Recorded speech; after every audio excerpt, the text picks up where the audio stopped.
ഷേ സ്റ്റോറേജ് ഫുള്ളായി. ആ ഇമെയിൽ സ്റ്റോറേജ് ഫുള്ളായല്ലേ? എനിക്കപ്പോഴേ അറിയായിരുന്നു. അതെങ്ങനെയാ വാട്സപ്പ് യൂസിന് വല്ല കുറവുണ്ടോ? പോരാത്തതിന് ഓട്ടോ ബാക്കപ്പും. ഇനി എങ്ങനെ ഫില്ലാവാതിരിക്കും? അതൊക്കെ എനിക്കും അറിയാം. പക്ഷെ ഇതിപ്പോൾ അക്കൗണ്ട് പോകുമെന്നൊക്കെയാണ് പറഞ്ഞേക്കുന്നത്. ഇനിയിപ്പോൾ എന്ത് ചെയ്യാൻ പറ്റും? അതാ അറിയാത്തത്. ഓ അതാണോ? പേടിക്കാനൊന്നുമില്ല. ചിൽ, ഞാൻ ശരിയാക്കി തരാം. അക്കൗണ്ട് രജിസ്റ്റർ ചെയ്യാൻ മെയിലിൻ്റെ കൂടെ വന്നൊരു ലിങ്ക് ഇല്ലേ, അത് ക്ലിക്ക് ചെയ്താൽ മതി. സിമ്പിൾ. അത് വേണോ? വല്ല സൈബർ തട്ടിപ്പ് വല്ലതും ആയിരിക്കുമോ? ലിങ്കിൽ ക്ലിക്ക് ചെയ്തിട്ട് ഇനിയിപ്പോൾ പണി കിട്ടുമോ? കണ്ണു തുറന്ന് നോക്ക്, അത് ഗൂഗിളിൽ നിന്ന് വന്ന മെസ്സേജ് അല്ലേ, പിന്നെ എന്താ ഇത്ര സംശയിക്കാൻ? ലിങ്ക് ക്ലിക്ക് ചെയ്യേ, ലിങ്ക് ക്ലിക്ക് ചെയ്യേ, അങ്ങനെ ചോദിക്കല്ലേ, ക്ലിക്ക് ചെയ്യേ, ലിങ്ക് ക്ലിക്ക് ചെയ്യേ.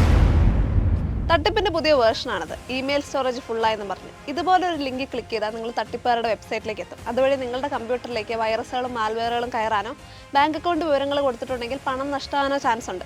ഗൂഗിളിന്റെ പേരിൽ വരുന്ന മെസ്സേജ് ആയതുകൊണ്ട് പലരും ഇത് വിശ്വസിക്കാനോ ലിങ്ക് ക്ലിക്ക് ചെയ്യാനോ സാധ്യതയുണ്ട്. ഇതുപോലൊരു ഇമെയിൽ ലഭിച്ചാൽ ഉടൻ തന്നെ ഗൂഗിൾ അക്കൗണ്ട് സെറ്റിംഗ്സിൽ പോയി സ്റ്റോറേജ് വിവരങ്ങൾ പരിശോധിക്കാം. ഒരിക്കലും ഇതുപോലെ ഇമെയിൽ വഴി ലഭിക്കുന്ന ലിങ്കിൽ ക്ലിക്ക് ചെയ്യരുത്. എന്തെങ്കിലും തരത്തിലുള്ള സാമ്പത്തിക തട്ടിപ്പിന് ഇരയായിട്ടുണ്ടെങ്കിൽ ഉടൻ തന്നെ 1930 എന്നുള്ള നമ്പറിൽ ബന്ധപ്പെടുക.